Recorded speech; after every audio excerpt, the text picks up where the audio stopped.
Estimadíssimos irmãos e irmãs, muito boa noite. Que bom a parceria de vocês, a todas as quartas-feiras, se encontrávamos para darmos continuidade a esse estudo, para a gente de grande valia, para o nosso conhecimento, do despertar da alma. Eu acho tão interessante, eu sempre sou fã demais incondicional da obra de André Luiz, pela didática magnífica como ela é trabalhada, né? A continuidade dos assuntos, a não repetição deles, de forma que concatene nossos entendimentos, nossas compreensões. E aí, Manuel, no decurso do recebimento das obras de André Luiz, nos ensina, nesse livro maravilhoso aqui, Deus Conosco, esse livrão bacana aqui, que são os bastidores das psicografias de Chico, notadamente também na de André Luiz. E ele relata, Chico, através das comunicações de Emmanuel, que essa obra A Vida do Mundo Espiritual é o fruto do pensar, é o fruto da análise de 12 extraordinários mensageiros do bem, 12 sábios, que concatenou essa gama de assuntos importantes dentro da perspectiva dos ensinos do Evangelho de Jesus, com o propósito de despertar a alma humana, trazendo assuntos cotidianos, mostrando as repercussões de nossos atos, porque somos seres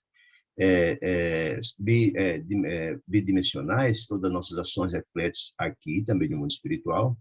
Então, é trazido de forma muito bela, com a didática muito apropriada, numa linguagem acessível, tratando assuntos muito interessantes, de sorte que, ao lermos e a vivência do Evangelho de Jesus, trazido nas exemplificações, nós nos situamos, que não tem como a gente não ter passado, ou visto, ou conhecer alguém que está passando por essa situação. E é importante que a gente tenha a compreensão de que ações nossas em relação a fatos como esse, como eles reverberam aqui no futuro de cada um de nós. Então, é um material profundamente reflexivo, muito reflexivo, e que a gente, ao ler, se toca assim, meu Deus, o que é que eu estou fazendo na minha encarnação? Será que eu estou me pautando em conformidade com os ensinos que Jesus nos colocou? Ou mesmo com a programação, como diz André Luiz, que me foi confiada, até porque todos nós temos um mapa reencarnatório com nossa história, o que precisamos fazer, com quem precisamos encontrar. Então, essa obra é magnífica por essas razões. Essa obra número 6, que estamos estudando, Libertação, vamos estudar hoje o capítulo 9, Perseguições Individuais. Perseguidores individuais. E também a gente vê a gama de informações interessantes que essas obras trazem. Essa, por exemplo, traz coisas muito interessantes, a ambiência das comunidades das regiões trevais, de expiações graves, os quadros graves, os perfis das criaturas que lá estão, né?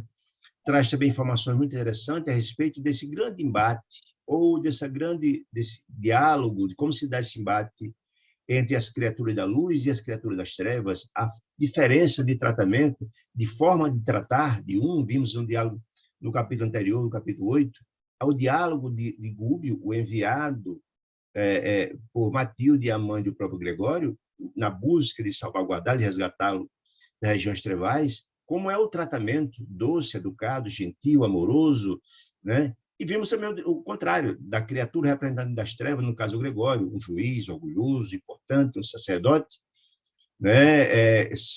Indelicado, grotesco, intimidador, uso da força. A gente nota claramente as diferenças da forma do tratamento, da forma de como age cada um deles, né? A gente vê toda uma estratégia magnífica da luz, a forma adequada, porque nós sabemos que todos os enviados de Deus têm todo um suporte por trás deles, caso seja necessário um resgate, caso o risco é muito grande, mas todo um cuidado, um planejamento vigoroso, de sorte que a operação seja bem estabelecida, por isso um tratamento meticuloso. Então, é muito interessante ver isso. Esse diálogo foi muito interessante. Vamos ver também aqui alguns outros aspectos interessantíssimos, por exemplo, como é a estratégia do próprio emissário da luz diante de um processo grave de obsessão. Vamos estudar no capítulo de hoje o resgate, a tentativa de resgate de Margarida, a filha de Gubi, encarnações passadas, que for esposa também de Gregório, encarnações passadas, todo o trabalho que e um processo de obsessão terrível, cruel, brutal. E a gente vai ver que, por exemplo, os obsessores nem sempre são aqueles que têm alguma coisa a ver, que odeiam a obsidiado. Não, existem alguns que são instrumentos das entidades mais infelizes, né? Vamos ver também a ambiência dos tempos religiosos, é uma coisa interessante. Vamos estudar o ambiente da missa, Entretanto, pode-se imaginar o ambiente da missa como das outras religiões também. Como é que se dá essas criaturas das luzes, das trevas, das sombras, nesses ambientes? É interessante todos esses aspectos analisar. Então, começa assim o capítulo 9. Lembrando que depois, no capítulo passado, depois do diálogo importante demais de Gúbio com Gregório, depois do embate bastante interessante, que toda a estratégia de Gúbio funciona, ele pede, então, para interceder por Margarida, que está prestes a desencarnar, fruto de um processo brutal de obsessão, mais de 60 criaturas estão obsidiando, amando de Gregório, e eles olham, é muito tarde, porque ela já estava a perecer, ela está em tempo de morrer já e tal, porque o objetivo é esse. Eu quero que ela venha, eu preciso dela aqui. Imagine, porque diz que ama e... Então, é uma contradição, como é que se alguém ama e submete alguém a um sofrimento desse, né? Coloca isso. Mas eles olha, mas eu não queria que ela viesse revoltada comigo, né? E então eu vou submeter um sofrimento tão grande a ela, pelo processo obsessivo, que ela vai pedir para morrer diante de um sofrimento tão grande. E ela está mais dócil a receber aqui o meu carinho. Veja que coisa interessante, né? Mesmo assim, Gúbio, com todo o traquejo de identidade elevada, convence-o a ser encaminhado, a ser mandado, para juntar-se à equipe dos obsessores, como se fosse um deles, para tentar trabalhar dessa possibilidade de resgate dela. Até porque disse Gúbio a ele, a Gregório, que havia todo um projeto das entidades venerantes, inclusive a mãezinha dele, o próprio Gregório, Matilde, no sentido de resgate dela, de transformação naquela encarnação que ela estava viva, sofrendo um processo de encarnação, de obsessão grave.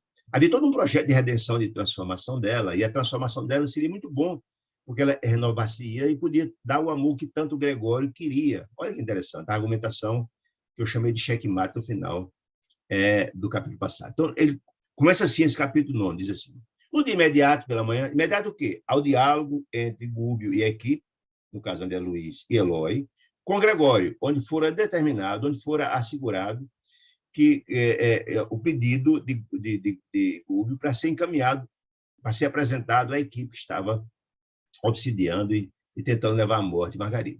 Então, no dia imediato pela manhã, em companhia de identidades ignorantes e transviadas, que equipe é essa? Os emissários de Gregório, né? Lembrar que Gregório era um grande sacerdote, detentor de grande poder, um grande juiz desse mundo das trevas, e ele tinha todo um séquito, uma equipe gigantesca que trabalhava para ele, a equipe de ignorantes. Dirigimos-nos para a confortável residência, onde espetáculo inesperado nos surpreendia. Quando eu falei espetáculo inesperado, não está dizendo espetáculo, imagina uma coisa bonita, ao contrário. Era um espetáculo horrendo, de dor, de sofrimento, de angústia, né, de crueldade.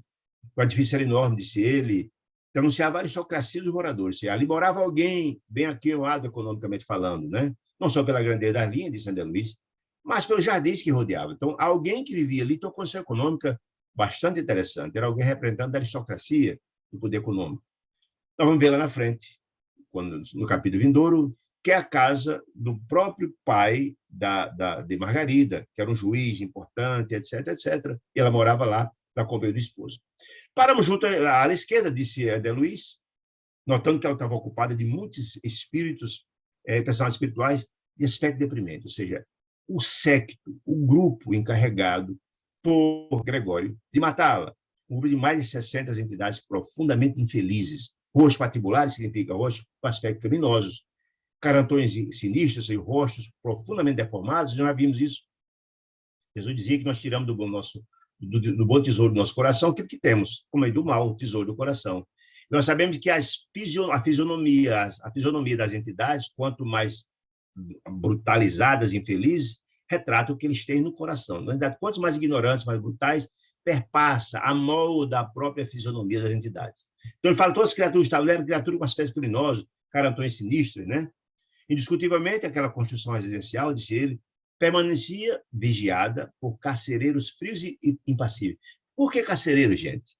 Porque, efetivamente, nós vamos ver no decurso do capítulo que Margarida estava presa espiritualmente falando para aquelas entidades infelizes. Ela não tinha absolutamente liberdade alguma, ela estava presa pelos carcereiros, né? É a primeira reflexão que vamos ter a respeito dessa questão. Estava cheio de entidades lá, infelizes, e ela estava espírito preso, não tinha liberdade para nada. a julgar pelas sombras que os cercavam, daquelas entidades, né? Ou seja, existia toda uma vigilância das entidades do grupo de Gregório, para que, na verdade, não se evitar que algum eventual tentativa de resgate viesse a acontecer, algo do gênero, né? Que a gente imagina que só as criaturas da luz que guardam ambientes para evitar as sombras. Não, ao contrário, também acontece, né? Eles não tentam segurar de qualquer jeito os seus projetos. Transpus o limiar, disse ele, de alma ou preço. André Luiz ficou angustiado com toda aquela angústia, com aquele ambiente terrível, cheio de criaturas infelizes. O ar jazia saturado de elementos intoxicantes. Por quê? Porque nós sabemos que o ambiente, você que faz o ambiente dessa história, chega num ambiente de profunda harmonia, onde tem presente pessoas de paz, de amor, de fraternidade, isso exala. Você tem a capacidade de alterar o ambiente. Como o contrário também é verdadeiro. Vocês são lembrados lá no livro Mensageiros, que eles saindo, vinha lá André Luiz e a equipe, quando adentraram na Mansão Paz, lá fora era um ambiente terrível, cheio de energia deletéria, quando entraram naquele ambiente completamente diferente, porque a sua capacidade, o seu espírito tem a capacidade de mudar a ambiência, e como aquele ambiente está tomado de entidades profundamente infelizes, o ambiente estava irrespirável, porque a atmosfera era o pensamento de ódio, de ressentimento, comandado por aquele grupo infeliz, né? Dissimulei a todo custo o mal-estar, recolhendo impressões aflitivas e dolorosas. Por que dissimulei? Lembremos que tanto André Luiz, como Eloy, como Gúbio, eles estavam indo em missão de socorro, mas não podiam denunciar, ter um sentimento de benevolência, algo, senão seria denunciado. Eles foram encaminhados como se fossem criaturas também que ajudaram na obsessão, para ajudar a matar a Margarida. Senão não teriam nem acesso ao grupo. Então eu tinha que dissimular. Inclusive, as próprias feições, as próprias energias que emanavam deles, que as criaturas mais elevadas têm essa capacidade de modificar-se. Lembremos que André Luiz, Gúbio e Eloy, quando chegaram àquele mundo para se parecer, para ser visível às outras criaturas, para a diferença de sintonia, eles tiveram que brutalizar os próprios perispíritos. Vimos isso lá atrás, né?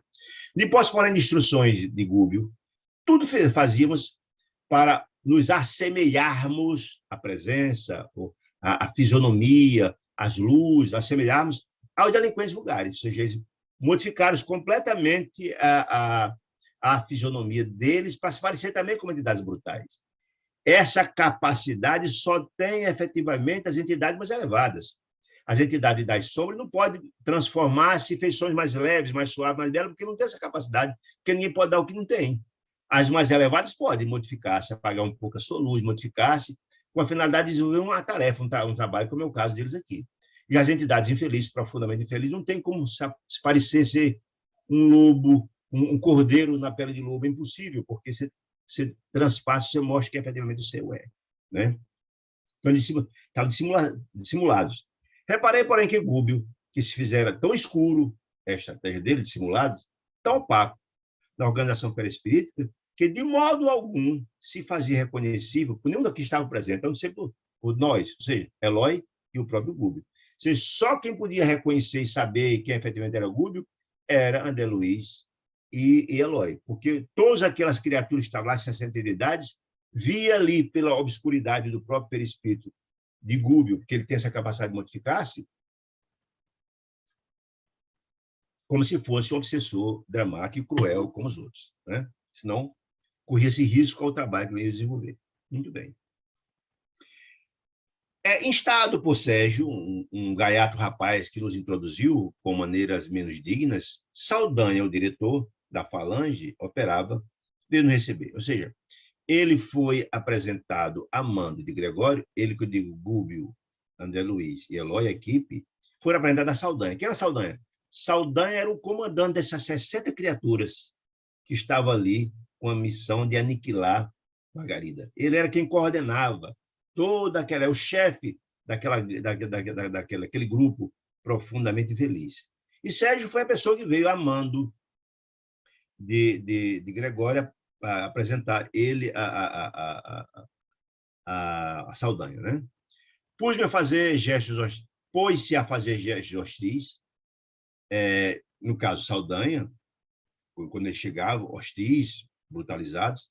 Mas quando o Sérgio falou que estava vindo ali a mando de Gregório, a senha era essa, né? De repente ele admitiu o grupo na condição de companheiros importantes. Ou seja, se Gregório mandou, porque era efetivamente alguém importante para a realização da tarefa, né?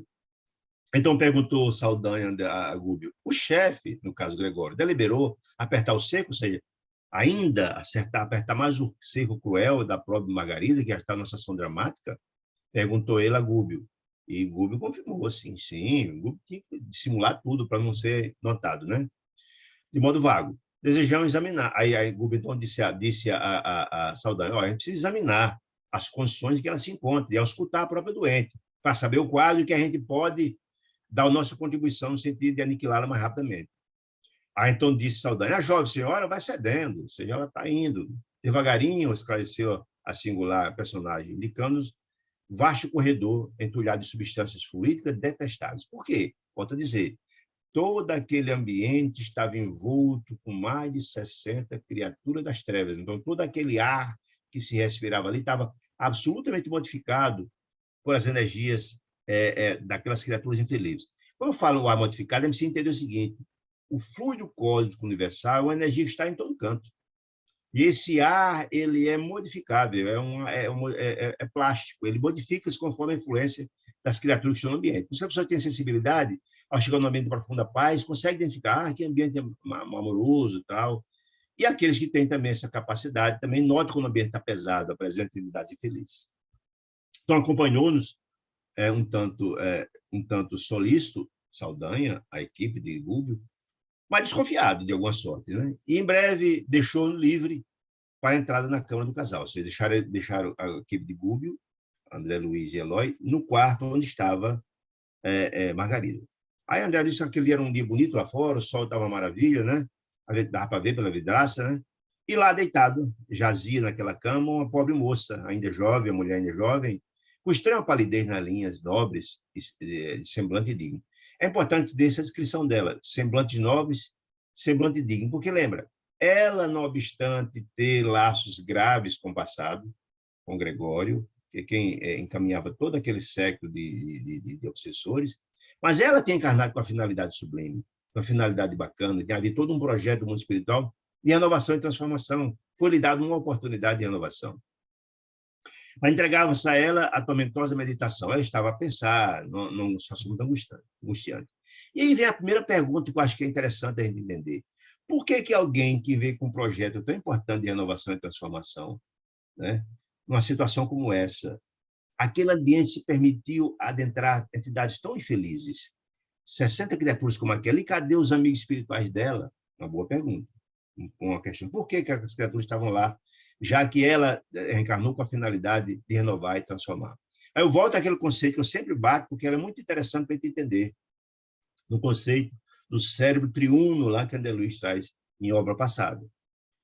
Lembra que ele também diz lá muito claramente que nós temos nosso cérebro como se fosse 3 andares. O andar de baixo fica exatamente o nosso porão, onde estão as nossas culpas, nossos erros graves do passado, tudo está posto lá. Como efetivamente ela teve uma conduta bastante reprovável no passado, foi dito isso através do diálogo entre Gúbio e o próprio Gregório, que ela tinha feito coisa muito grave, ela tem esse sentimento de culpa profundo dentro do coração dela. Ou seja, é ela que precisa se trabalhar do mal que ela fez no passado. E esse elo da culpa é um elo muito apropriado para o processo de obsessão. É o freste, é o calcanhar de Aquiles, digamos assim, de onde passa esse processo todo. Por aí, e porque efetivamente ela tinha contas com o passado, né?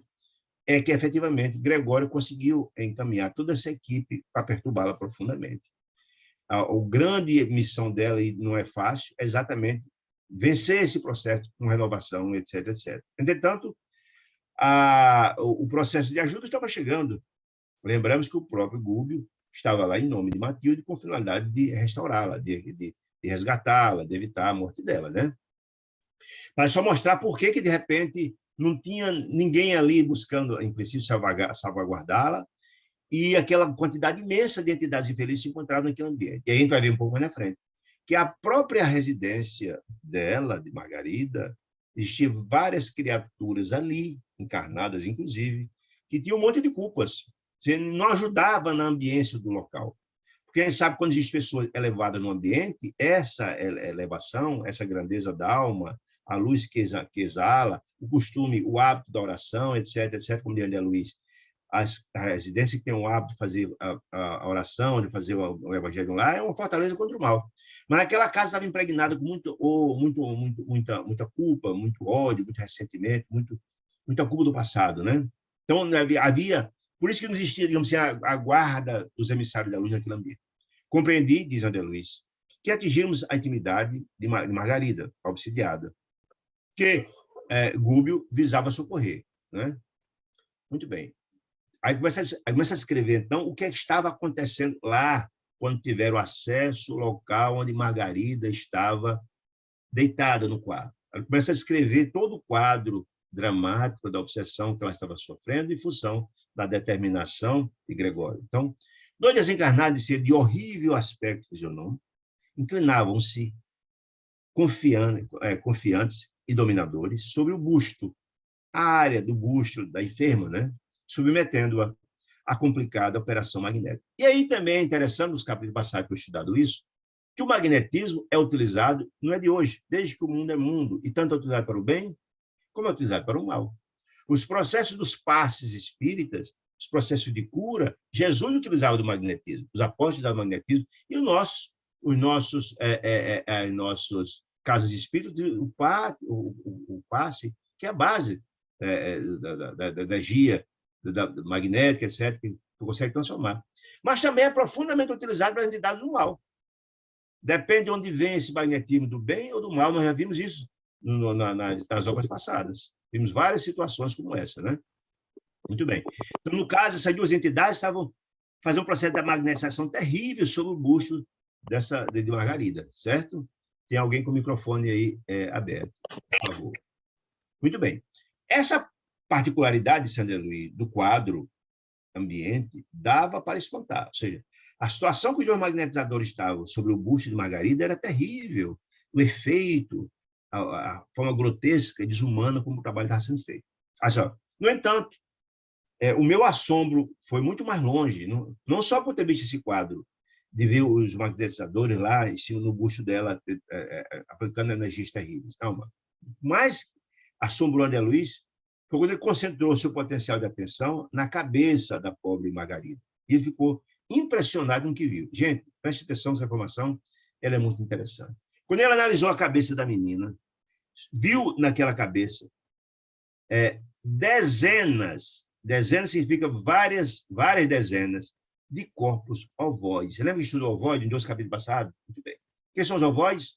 São espíritos que perderam o corpo, eles têm só a casa mental. É tipo como se fosse uma bola, a casa mental, onde o espírito está lá. Indiamente eles se encontram. Pequenas bolas. Diz que dezenas dessas entidades infelizes, dezenas de ovoides, dezenas estavam na cabecinha da pobre, da Margarida. Dezenas, de vários tamanhos de cor púmbrea. Púmbrea significa de chumbo, cor chumbo, cinzenta, né?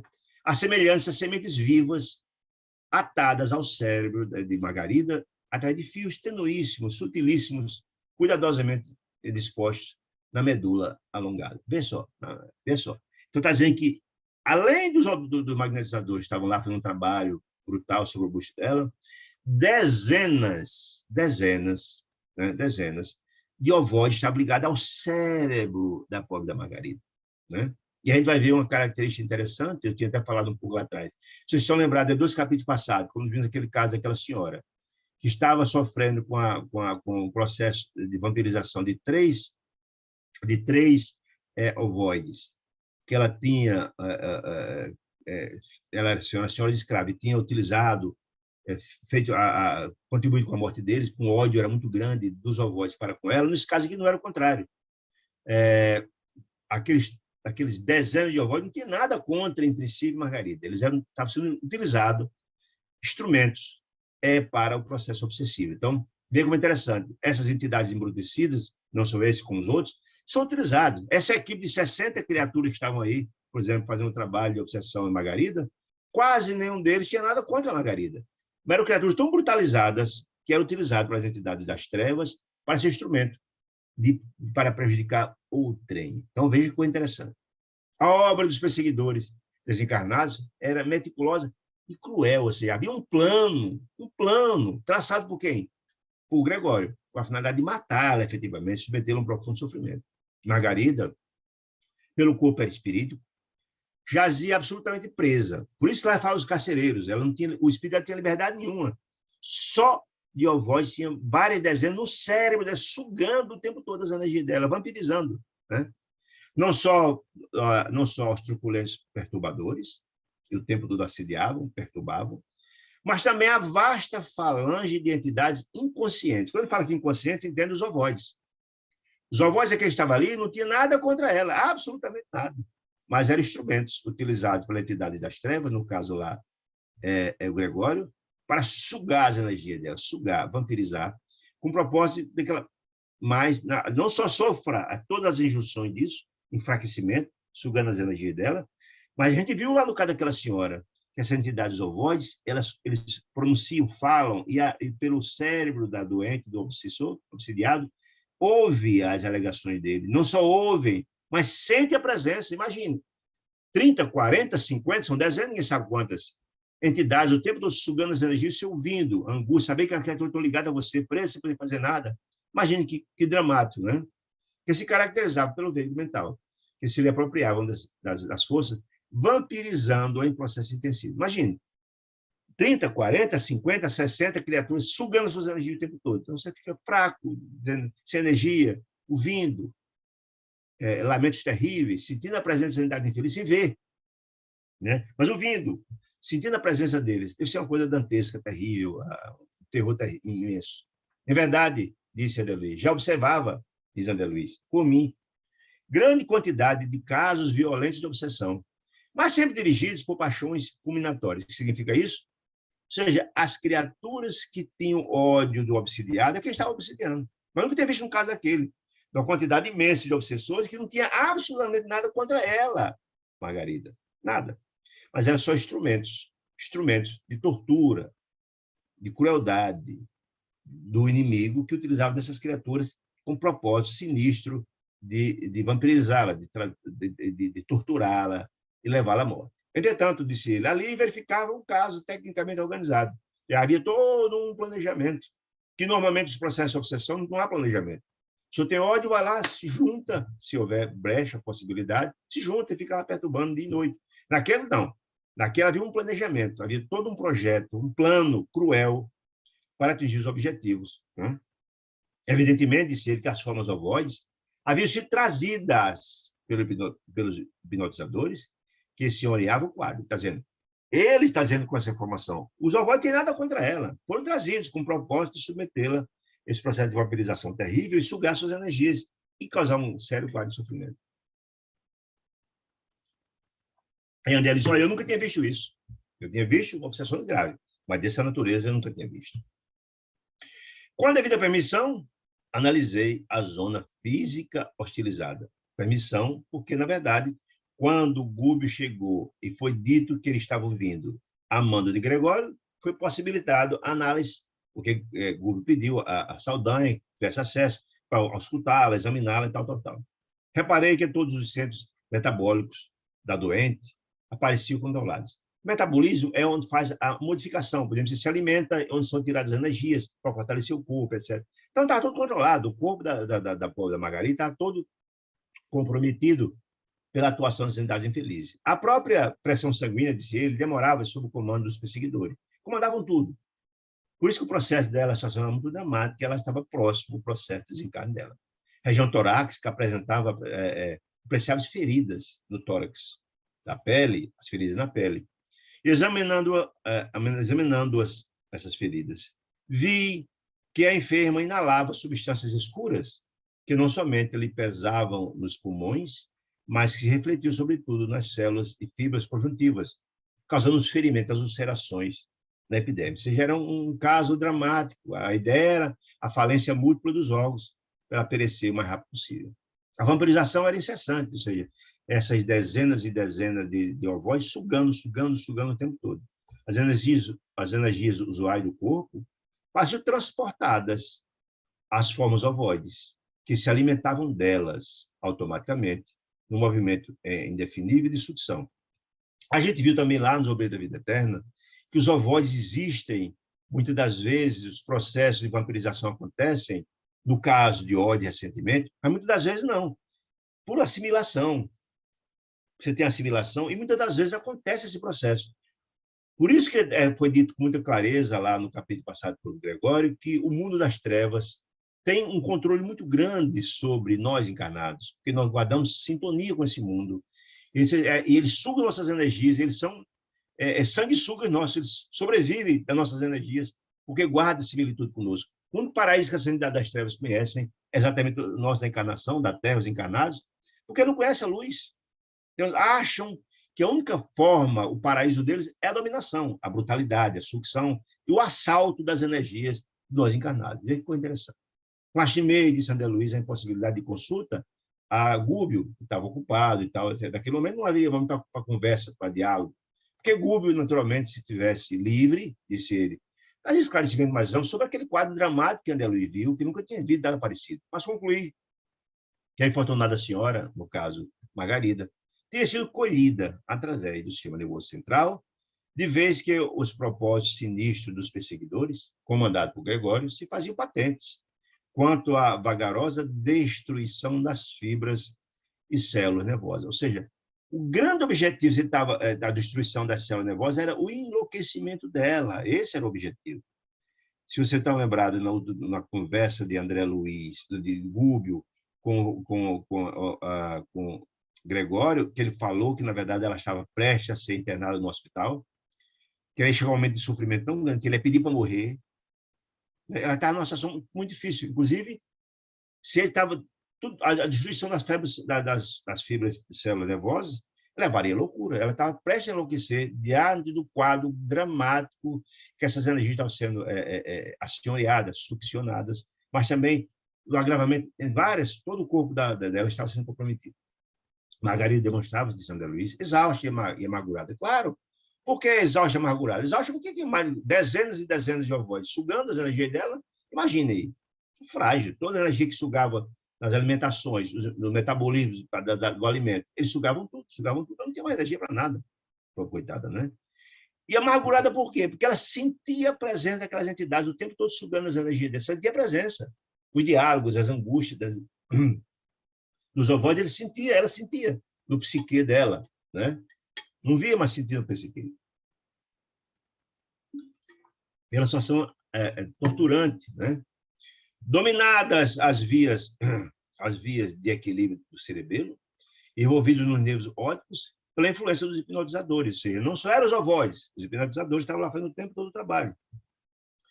Os seus olhos espantados davam ideia dos fenômenos alucinatórios submetidos, ou seja, essa alucinação, não só pelo processo dos hipnotizadores, mas pelo tempo todo, as energias trocadas, os sons emanados, pelos próprios ovoides, era aterrorizante, efetivamente, né?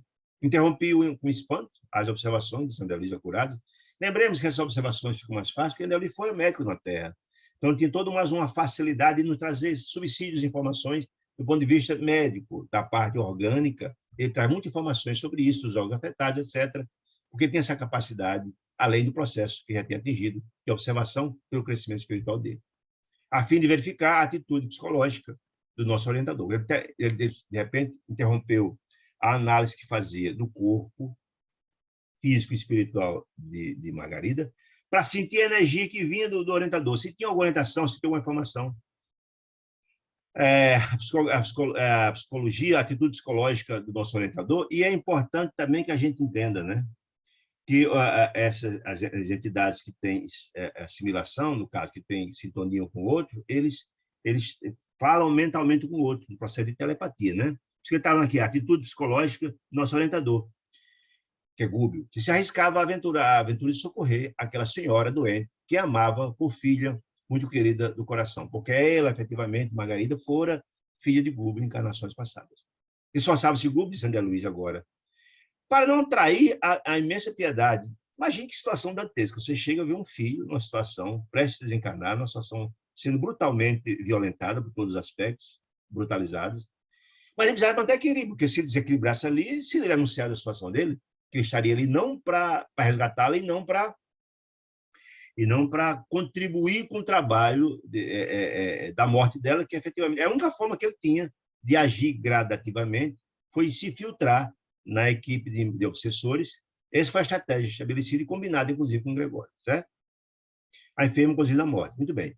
Dentro de minha condição, e aí é interessante mostrar a distinção e a diferença da evolução do próprio André Luiz com o de Gubbio, dentro da minha humanidade, com a sua humanidade, reconheci que se a doente fosse tão cara assim para mim, disse ele, não havia vacilado no momento nenhum, disse ele. Mostra que ele é inexperiente, porque qualquer atitude inesperada ali denunciaria a situação deles e o trabalho iria todo de água abaixo. Movimentaria, se fosse eu, disse André Luiz, passe de libertação ao longo do bulbo, retiraria aquela carga pesada e inútil de sedimentos enfermiços, tiraria todos os ovoides, as dezenas estavam ali, em seguida lutaria bravamente contra todos os perseguidores, um a um, disse ele. Mas se acontecesse isso, imagine, todo o projeto, todo o plano iria água abaixo. O objetivo não seria atingido. Ou seja, seriam denunciados? Como reagiria Gregório numa situação como essa, que não queria perder o controle de jeito nenhum? Poderia, inclusive, levar à morte dela mais rápido ainda. Como é que agiria ele? Todo o trabalho, agora colocarei todas as equipes em cima deles, todo o trabalho daria errado, não só do resgate, da melhoria da própria Margarida, como o próprio resgate de Gregório. Havia todo um planejamento imenso da espiritualidade maior. E não se vê na espiritualidade elevada, é que não há improviso. Improviso das entidades com pouca elevação. A unidade elevada tem um projeto altamente meticuloso. E lembrando que Gubbio estava ali, mas a equipe, por determinação das entidades sublimes, e Matilde, espírito altamente iluminado, é a mãe de Gregório, que tinha por trás dela maiorais, que eram os amigos dela, etc, etc. Havia todo um trabalho imenso, que não poderia jamais, se na verdade Gubbio agisse assim, ele não teria sido encaminhado. Só se encaminha, não se dá uma missão maior que a pessoa pode levar.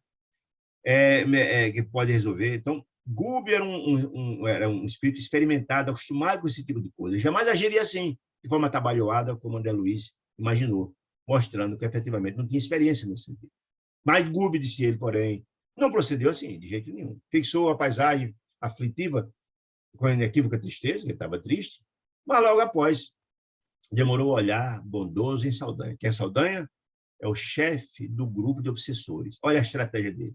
Tentar, de alguma sorte, tocar o coração de Saldanha. Para tocar no coração do chefe, do guardião do trabalho, tentar, de alguma sorte, começar a penetrar no trabalho que precisava fazer.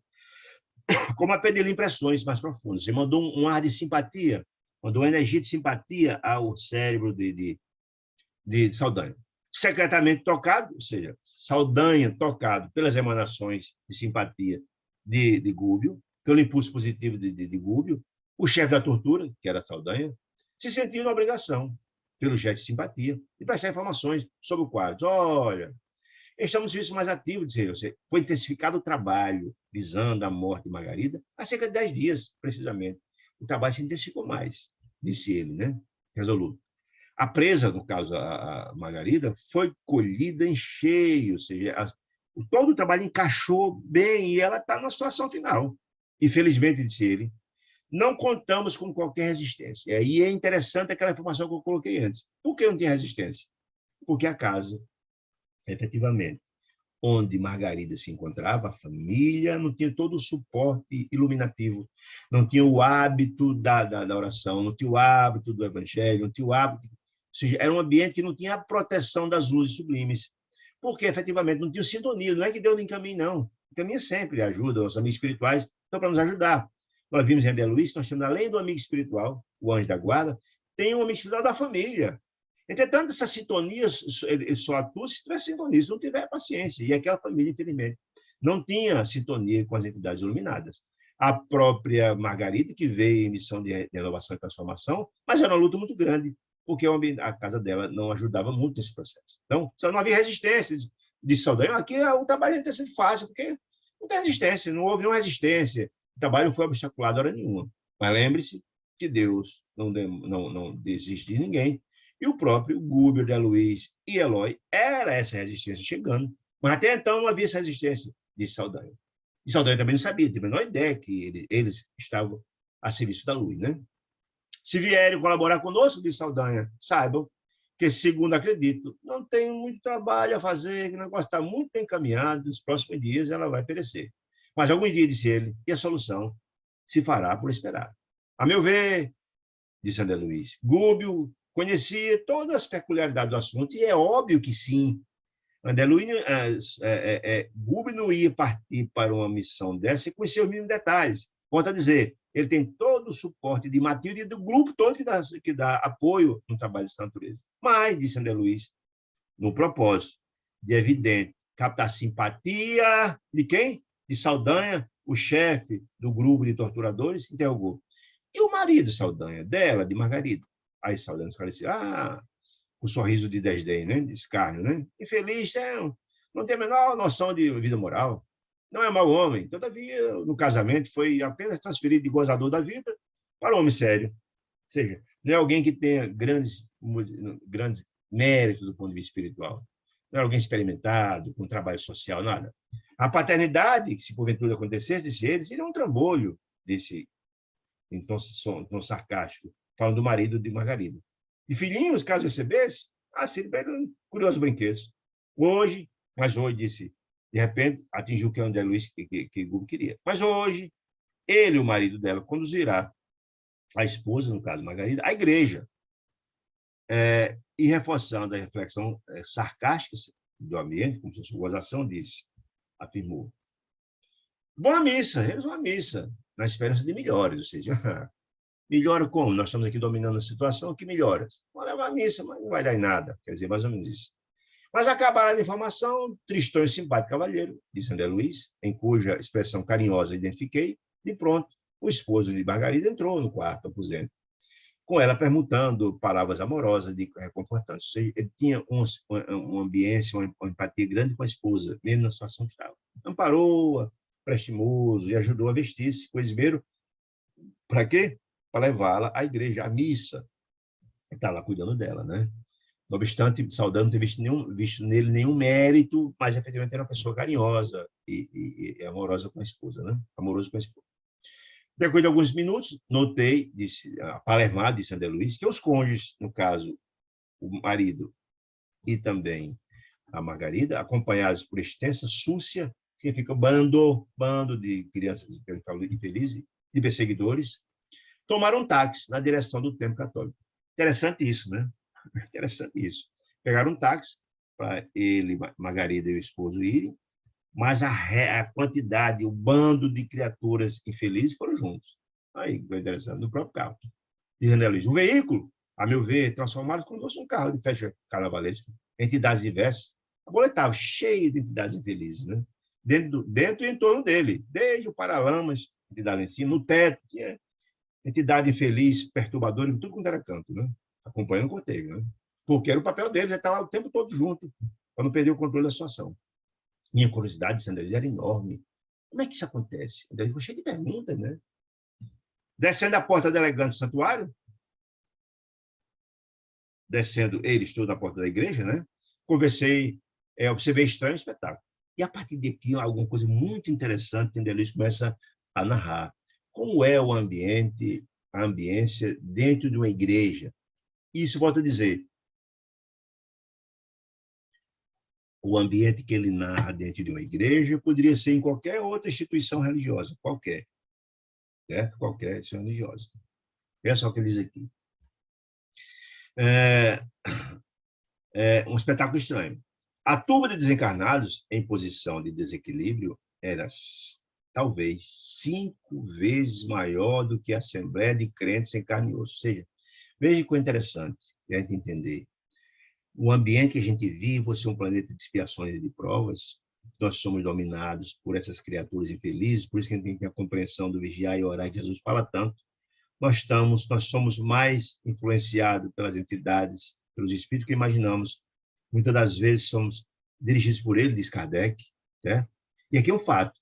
No ambiente que a gente está, normalmente do encarnado, tem 5, 6 desencarnados, porque a quantidade de criaturas encarnadas é muito grande. E as pessoas não entendem, e precisam entender, que a questão da diferença do mundo espiritual para o mundo encarnado é só de dimensão vibracional, estão aqui juntinho de nós. Né? Então, na igreja, para cada encarnado, tinha cerca de 5, 6 desencarnados lá. É uma coisa interessante, né? Compreendi, disse André Luiz, logo, que em maior parte ali se achava com o propósito deliberado de perturbar e iludir. Por que essas criaturas vão perturbar e iludir numa igreja, num templo religioso? Por quê? É muito simples. Lembra que todo o diálogo que foi colocado lá atrás entre André Luiz, entre Gúbio e Gregório, e nos diálogos anteriores, nos esclarecimentos de Gregório, nos esclarecimentos de Gúbio, foi dito o tempo todo que essas criaturas das trevas desejavam o controle da nós encarnados da Terra, que a única felicidade que eles tinham é exatamente isso. Então, sempre haverá, nós somos assim, no meio de uma luz, no meio da noite escura, em breu, qualquer luzinha que se acende no meio daquela luz, daquela sombra inteira, essas entidades das sombras vão tentar apagar essa luzinha. Então, qualquer foco no bem da luz, haverá sempre a resistência das entidades do contrário, porque ele deseja a dominação. Então, qualquer foco de luz, de esclarecimento, de amor, haverá sempre a oposição ferrenha da criatura das trevas, a mão de quem? Das criaturas que comandam os mundos infelizes. No caso, os dragões, como foi dito lá por Gregório, né? Que desejam o controle da Terra, desejam dominar a Terra. Por isso que a grande maioria, onde há, no caso, as instituições religiosas, a celebração, com a finalidade de despertar espiritual, haverá sempre muitas criaturas tentando evitar que esse despertamento aconteça. Nós vamos ver esses bastidores aqui dessa missa, vocês vão entender o que eu estou falando. Então, Saldanha encontrava-se sempre preocupado, dizendo a Luiz, com as vítimas. Que vítimas? Não só era a Margarida a vítima, porque eu lembro que o esposo dela estava com ela, também sofria toda essa angústia toda. Então, a preocupação de Saldanha, como coordenador do grupo, ocupado no processo grave de obsessão, a preocupação deles era só com o que ia acontecer. Vigiar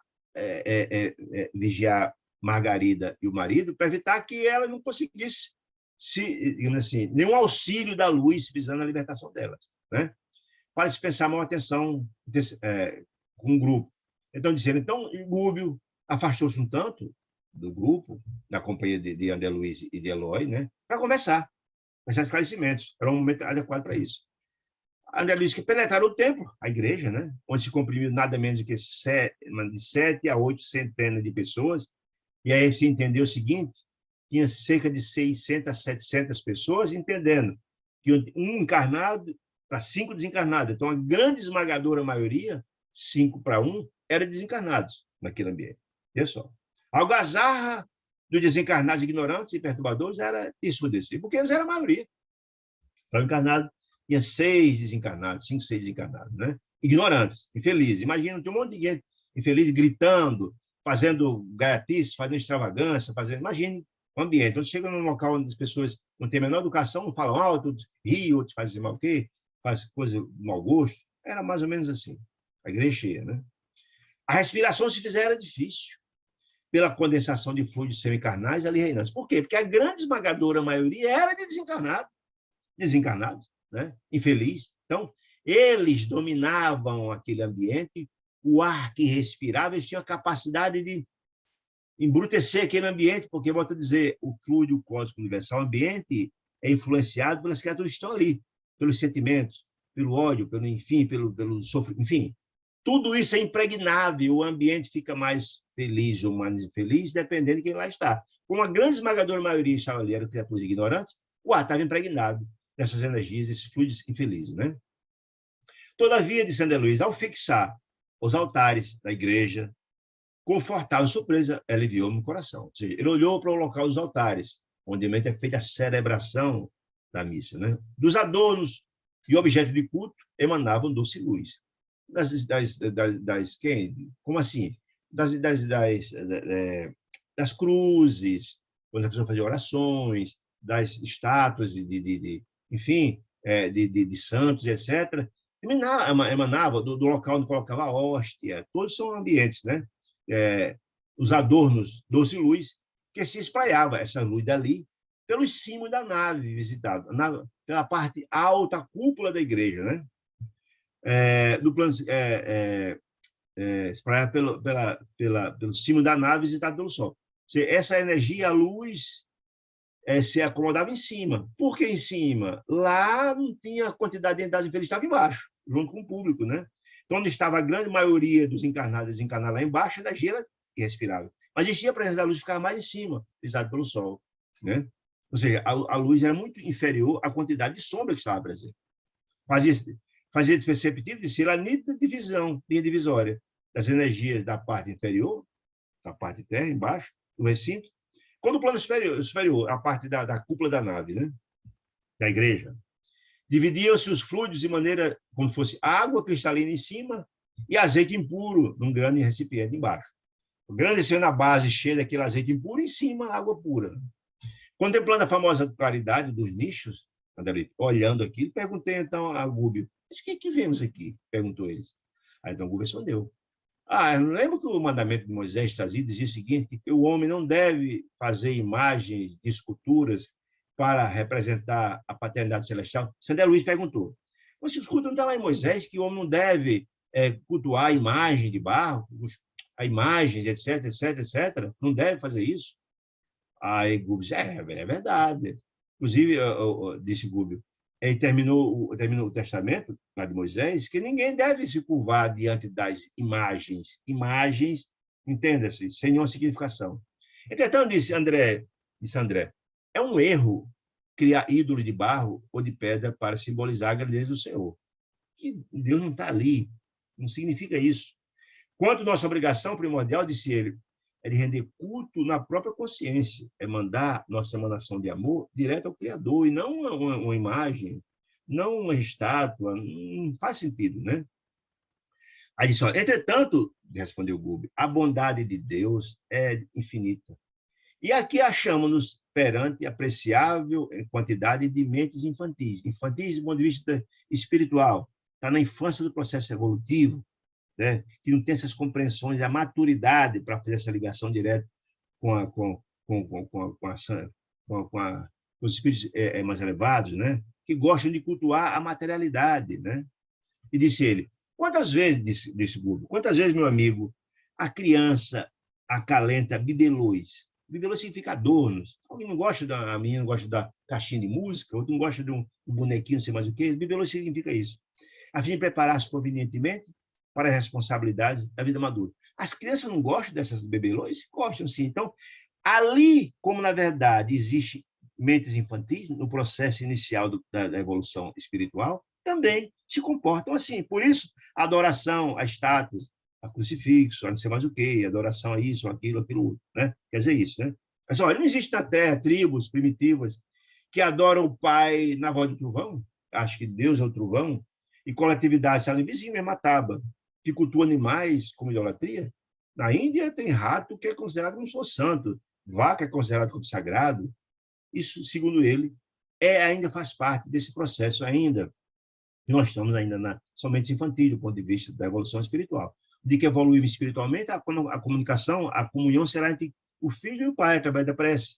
Essa confluência, como Jesus gostava de, ao final do dia, sempre parar para meditar e ter essa comunicação direta com o pai, né? Não era direto a um símbolo, não, é diretamente a comunicação, é espírito a espírito, né?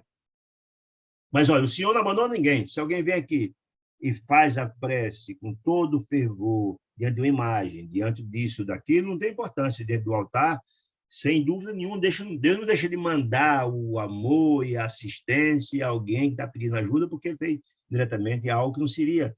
Basta fazer a prece, quer dizer isso. Muito bem.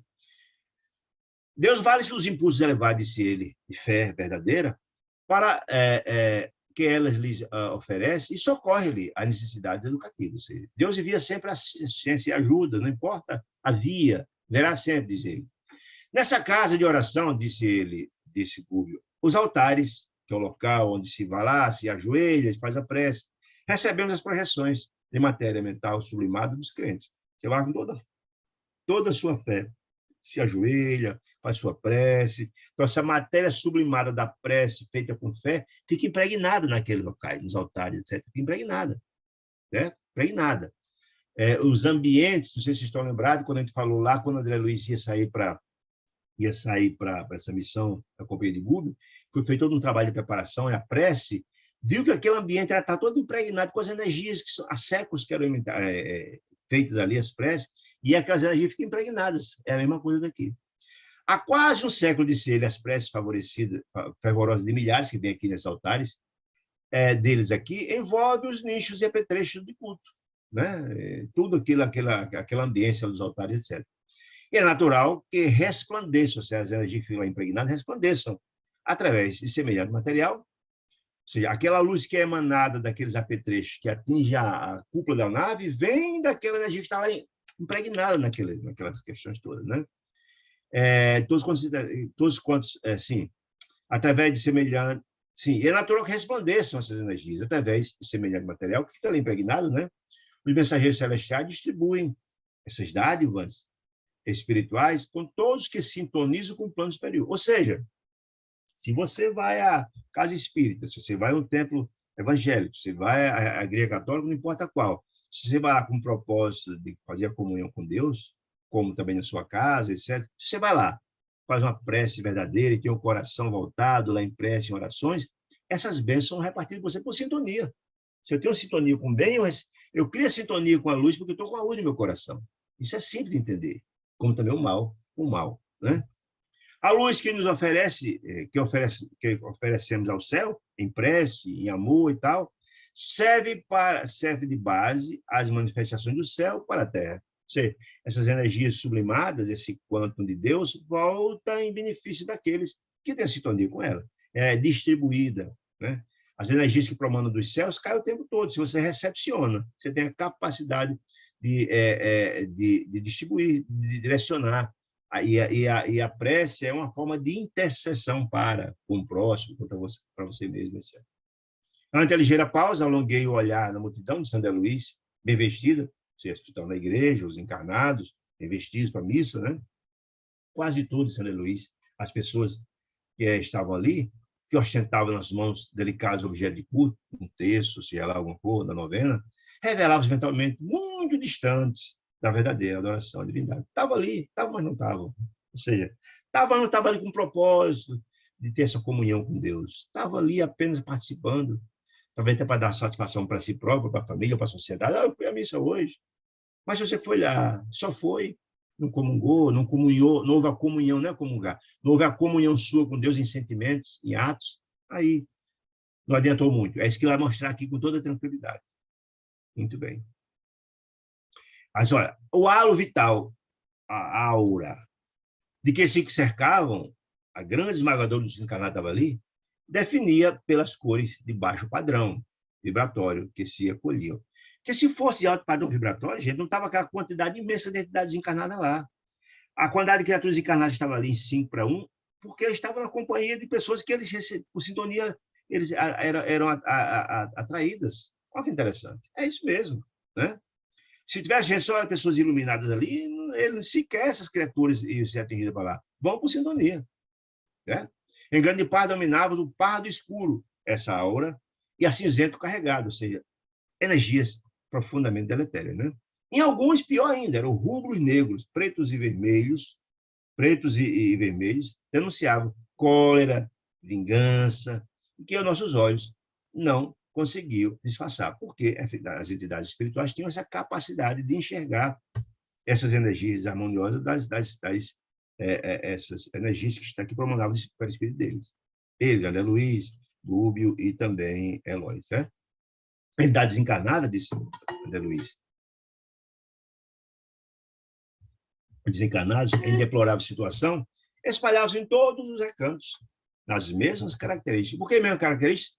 Porque eram atraídas pelas criaturas encarnadas que estavam ali. Atraídas, sintonia. Tudo na vida é sintonia. Se tivesse criaturas profundamente iluminadas, eu vou te dizer, certamente a atração não seria dessas criaturas. Eles não teriam atração nenhuma e não estariam ali. Reconheci, disse André Luiz, que os crentes elegantes encarnados, ainda mesmo que desejassem orar com sinceridade, precisariam despender imenso esforço. Por quê? Por uma questão muito simples.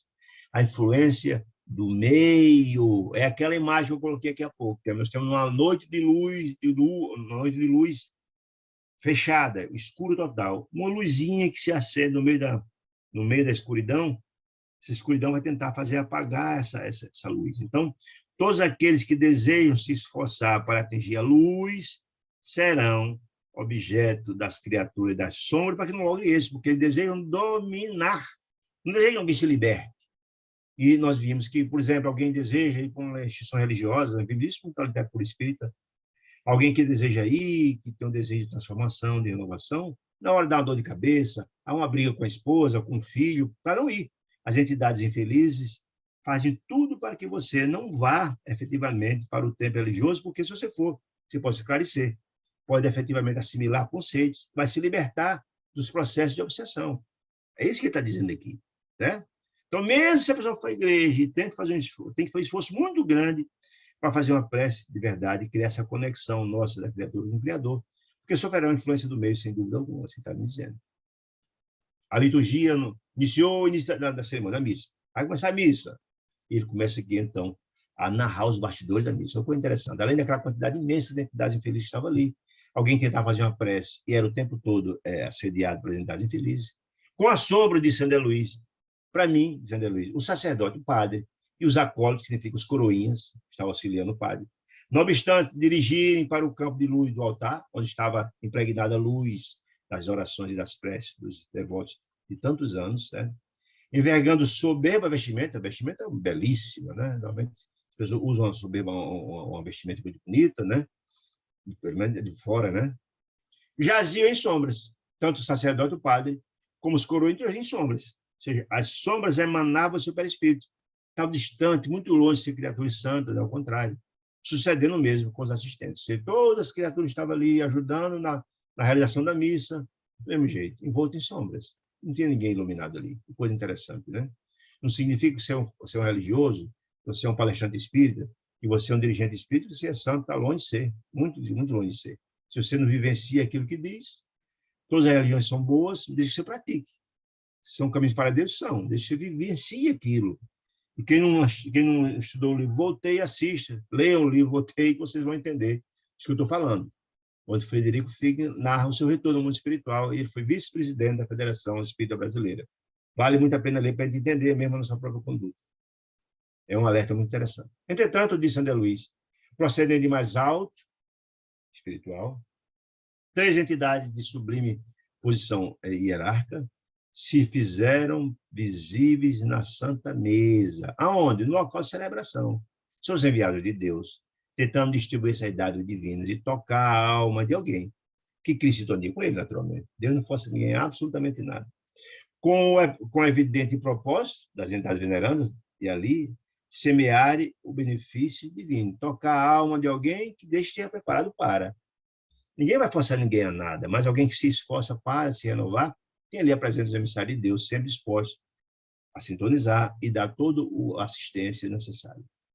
Magnetizava essas 3 entidades venerandas, magnetizavam a água, fluidificavam a água, portanto, a água benta é a mesma história da água fluidificada, a mesma ideia. Tem a água benta, as entidades venerandas fluidificaram a água, colocaram, expostas à água, saturando de princípios salutares e revitalizantes, curativos, restaurativos da força, como acontece, dizer, nas sessões do espiritismo cristão. Na casa espírita é a mesma ideia.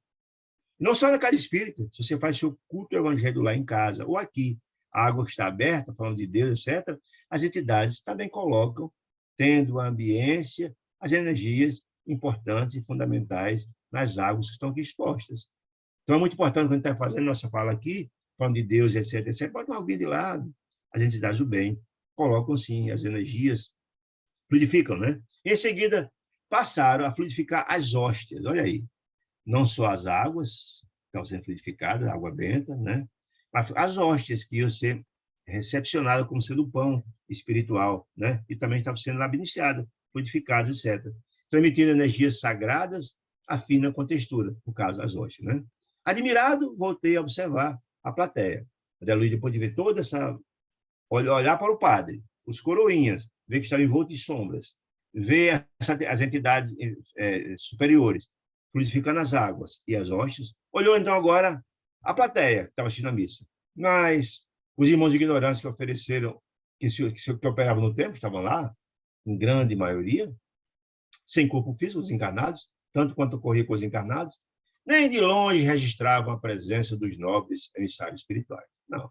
Por quê? Porque não tinham sintonia com ele, que agiu em nome do infinito bem. Porque não tinha sintonia. Não era preciso ser vidente para, não. Então, assim, se tivesse alguém com coração puro e amoroso, sintonizando no bem, seria atraído, essa entidade seriam atraídos para estar ao lado deles. Mas não, a esmagadora maioria não deram a menor conta, nem também as entidades espirituais desencarnadas. Por quê? Porque a sintonia era outra. Eu não tinha sintonia, não conseguia enxergar as entidades venerantes ali, porque a sintonia era outra, a faixa vibratória era outra. Ele não conseguiu, nem os ignorantes, e nem também as criaturas encarnadas também conseguiu, porque a faixa vibratória é diferente. Reparei através do halo de muita gente, da aura, que um determinado número de frequentadores, disse ele, no caso, os encarnados, se esforçavam por melhorar a atitude mental na oração. Alguém até tentava se concentrar na oração, fazer a conexão com o alto. Zé Luiz notou isso. Reflexos arroxeados, tendente a vacilante brilho, se modificando sua energia inicial, parecia que ia acolá em um ou outro, né?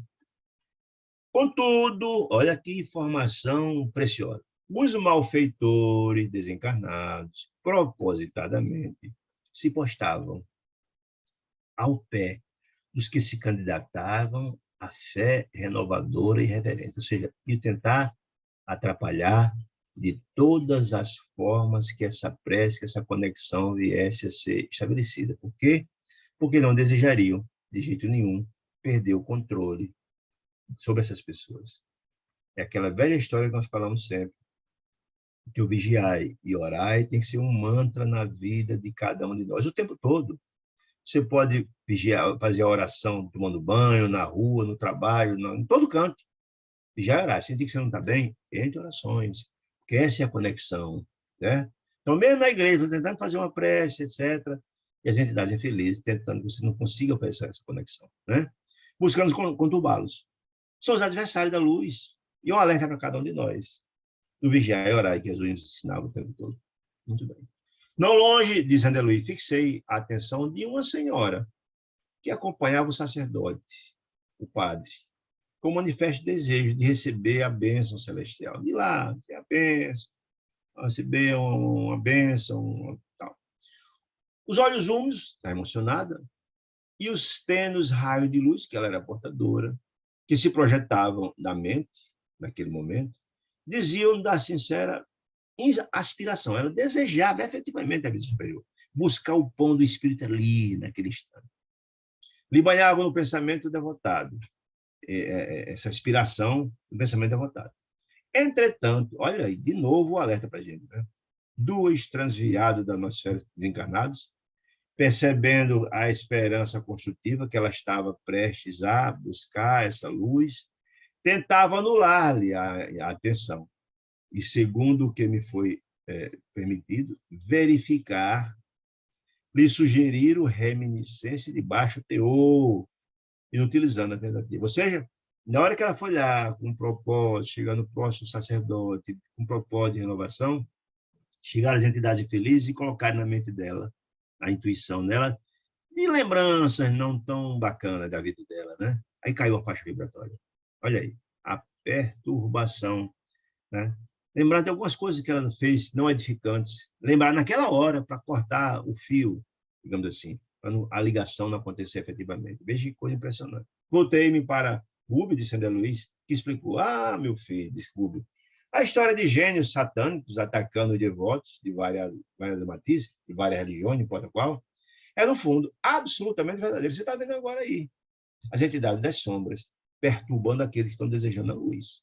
Existe uma persistência, uma determinação, em fazer efetivamente a transformação, a nossa reforma íntima, para efetivamente ser mais forte do que as energias contrárias. Né? As inteligências pervertidas, disse ele, incapazes de receber as vantagens celestes, porque os ignorantes, já vimos isso no capítulo passado, não conseguem entender a beleza do amor, da fraternidade, da sublimidade, da caridade, porque não conhecem a luz. Nada. O único que eles conhecem é a brutalidade, a ignorância, o domínio. Só o que eles sabem.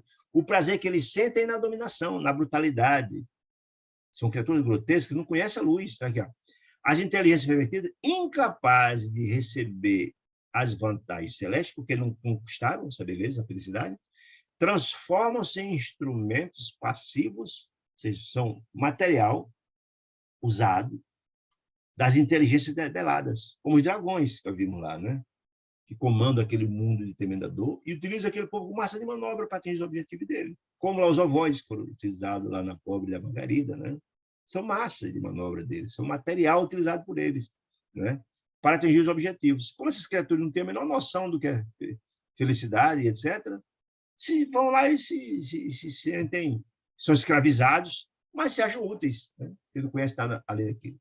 Que se interessam, partidos de inteligências rebeladas, que se interessam pela ignorância das massas, domínio, desejo de continuar a nos dominar. Nós só iremos nos libertar disso quando a maioria das criaturas encarnadas na Terra renovasse, fizesse uma reforma íntima, transformasse, e aí sim o mundo modificar-se-á de provas e expiações para o mundo de regeneração.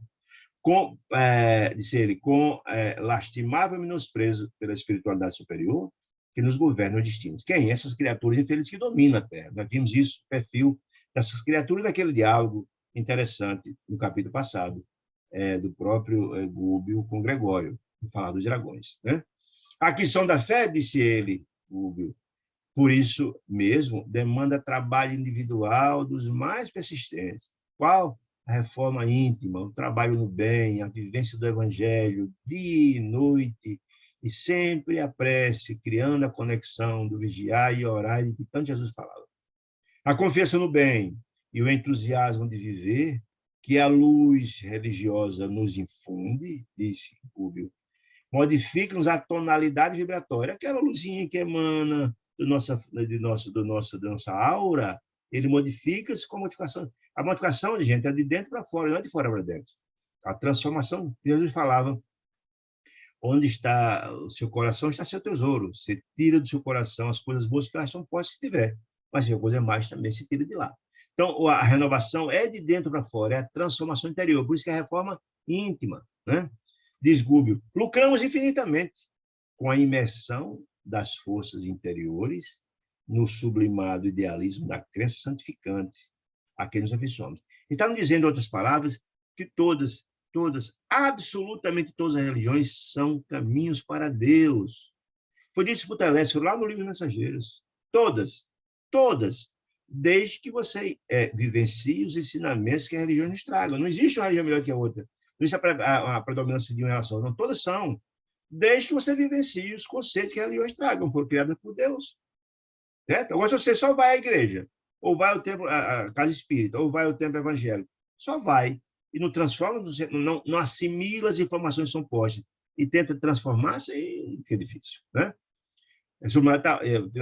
Todavia, o serviço real, isso é outra informação importantíssima, o serviço real que nos cabe não se resume só a palavras.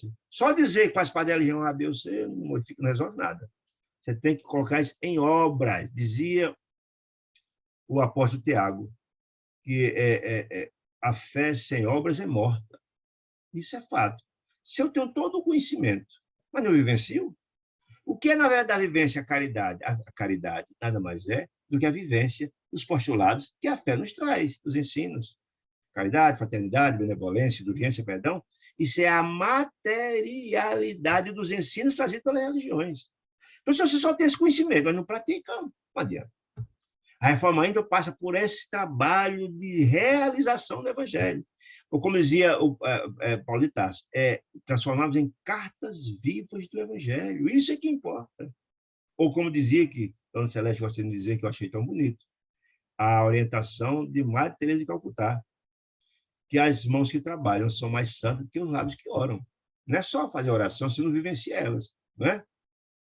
A profissão de fé não é tudo. Não é só ter a fé, não. Você tem que dar essa fé a serviço. Que a fé sem obras é morta, como diz Tiago, o grande profeta. O grande apóstolo, melhor dizendo. Tiago, que era irmão de Paulo, né? Irmão de Pedro.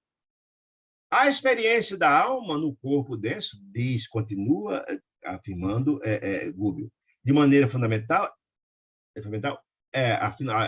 experiência na alma, a reencarnação, é um aprimoramento, a finalidade é destinada ao aprimoramento do espírito. E nós, nos atritos da marcha, que o ser se desenvolve e se apura e se ilumina. Ou seja, não dá para fugir das responsabilidades, nós temos missões a cumprir. Não adianta fugir dela. Ou você enfrenta e resolve, porque nas quedas e levantas, só aprende a levantar quem cai, enfrentando as adversidades, a vencer suas adversidades, que nós vamos depurando, renovando. Se você adia esse processo, não vai crescer, não vai avançar. Você tem que se renovar. A dor ensina a gemer, diz o popular. Você tem que enfrentar a dor e vencê-las, né? Não obstante a tendência dos crentes, disse ele, em geral, a grande maioria, é de fugir aos conflitos da senda. Nós vimos isso lá nos Mensageiros, de alguém que veio com uma missão importante e fugir delas. A dia não resolve o problema. Ou você se renova, se não renova, vai continuar, vai só adiando o problema, né? Pessoas existem, disse ele, que depois de servir ao ideal religioso, se ela com a religião for, por 2 anos, pretende o repouso de 20 séculos. Aí fica difícil, né? O processo evolutivo ele é continuado. Ah, eu fiz uma caridade semana passada, uma ontem, passar não sei quanto tempo você vai fazer, não precisa mais ajudar ninguém. Não funciona assim. O processo de renovação ele é contínuo. Contínuo. Ninguém atinge o processo de renovação de melhoria se você não vivenciar isso, como dizia Madre Teresa de Calcutá, né? É que está nos dizendo. Em todas as casas de fé, todas, não importa a religião, os mensageiros do Senhor distribui favores e bênçãos compatíveis com a necessidade de cada um, ou seja, o quanto de Deus chega a qualquer um. Entretanto, é imprescindível, disse ele, não é aconselhado, é imprescindível que se prepare o coração nas linhas do mérito a fim de recebê-los. A emissão e recepção prevalece o imperativo da sintonia. Porque muitos que estavam ali ignoravam a presença dos benfeitores espirituais que estavam ali. Porque não tinham sintonia com eles, não adianta. Tinha uma ansiedade feliz, os que achavam do lado deles. Então, a questão de emissão e recepção, eu só emito aquilo que eu tenho, ninguém pode dar o que não tem. Ponto. E a recepção também. Como é que eu posso receber algo se eu não estou preparado para? É isso que está nos dizendo. Sem esforço preparatório, é impossível ambientar o benefício. É a recepção que eu falei, né? Cada um de nós tem uma capacidade de receber. Nós vamos estudar no próximo livro, Entre a Terra e o Céu, logo no primeiro capítulo, numa palestra do benfeitor Místico Clarencio, vai dizer isso. Todos nós, os recursos que promanam do coração do Pai cessam, melhor, eles jorram de cima para baixo, de baixo para cima, assim.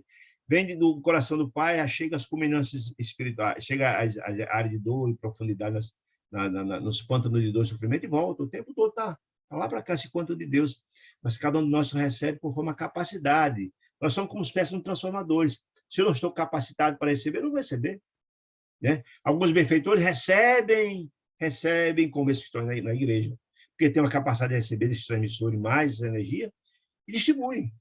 Entretanto, cada um recebe em conformidade com a situação que se encontra. Dizendo, embalde, disse ele. Não seria a mesma coisa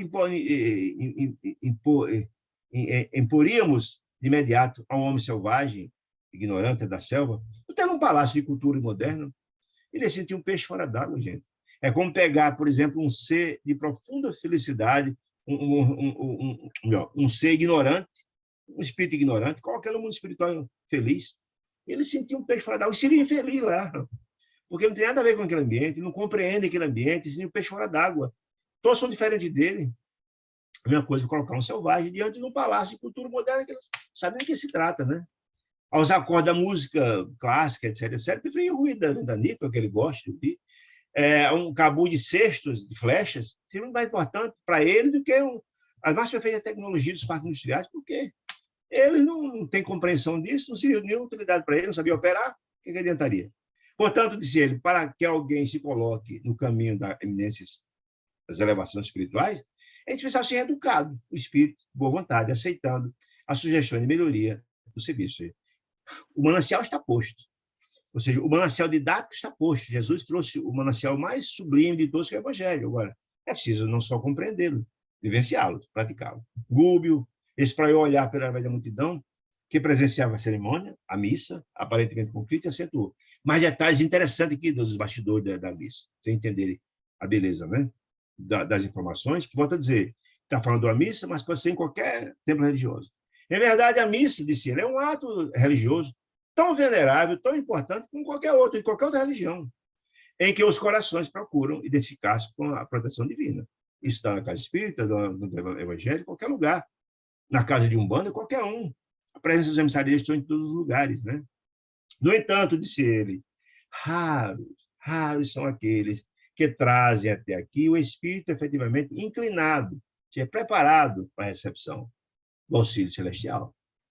É a questão da recepção. Se você não está preparado, você não recebe, não está em condições, não cria sintonia. É para a formação de semelhante clima interior de si, e para a formação, para essa transformação, criar essa ambiência, essa receptividade, cada crente, além do serviço de purificação dos sentimentos, enobrecer-se, transformar-se, viver e praticar os sentimentos de nobreza, necessitará também combater a influência dispersiva e perturbadora que procede dos companheiros desencarnados que ele busca arrefecer o fervor. Orar e vigiar, tanto Jesus falava. Né, gente?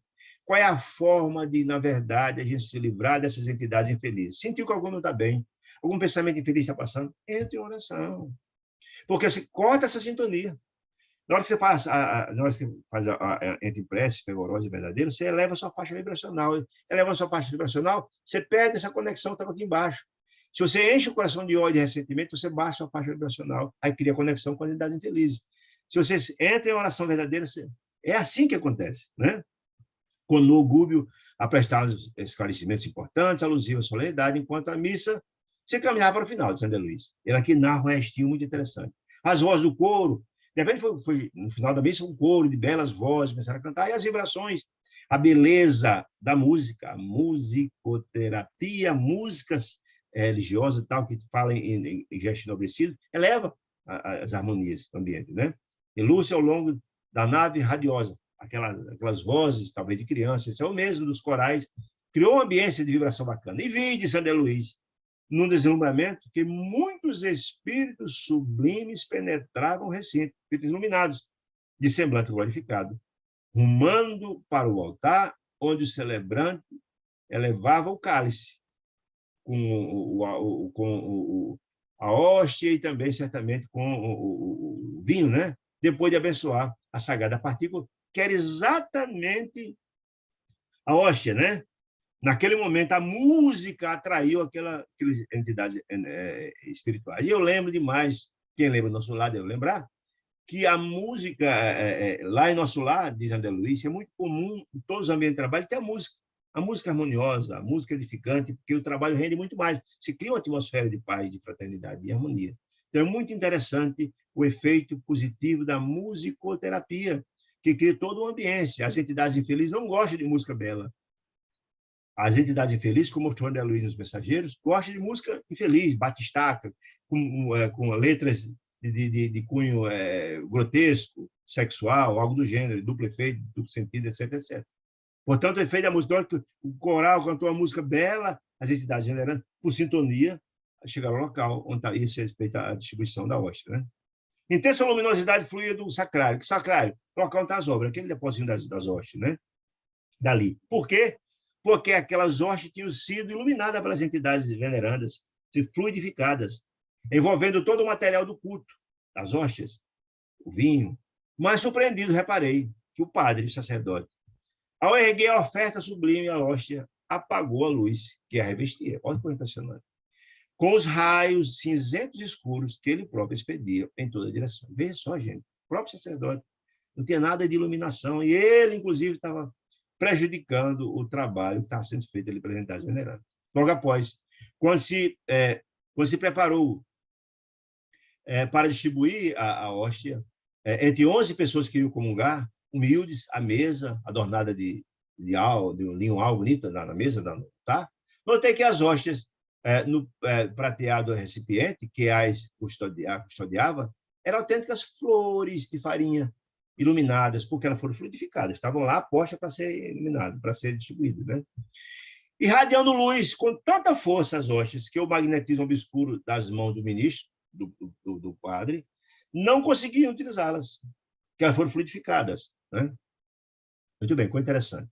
Todavia, à frente da boca, que se dispunha a receber o pão simbólico, ser de quem receber, das pessoas, enegreciam, como por encanto, porque as energias das entidades que eu receber eram energias infelizes e harmoniosas. Elas mudavam.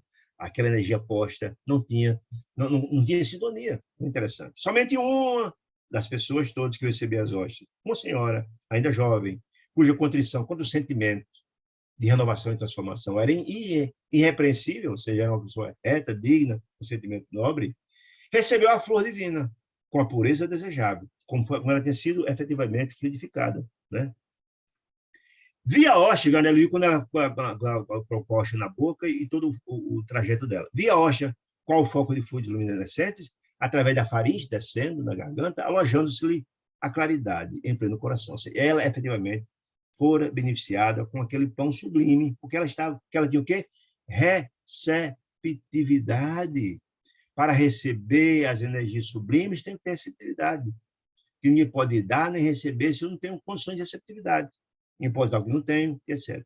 Intrigado, procurei Gúbio, que respondeu: aprendeste a lição, meu filho? Disse Gúbio. O celebrante, disse ele, padre, apesar de consagrado para o culto, seu celebrante, é ateu e gozador dos sentidos, sem esforço interior de sublimação e renovação. O conhecimento ele tem, mas não vive o conhecimento. O que adianta? É um religioso, mas que não vive. É a mesma coisa que o espírita. Se eu venho aqui, falo, mas não pratico aquilo que falo, não adianta nada. Eu tenho que dar utilidade, vivenciar aquilo que falo. Isso que interessa. A mente, disse ele, do sacerdote, está longe do altar. Está longe, para longe. Ele está aqui, mas não está. O espírito está no outro canto.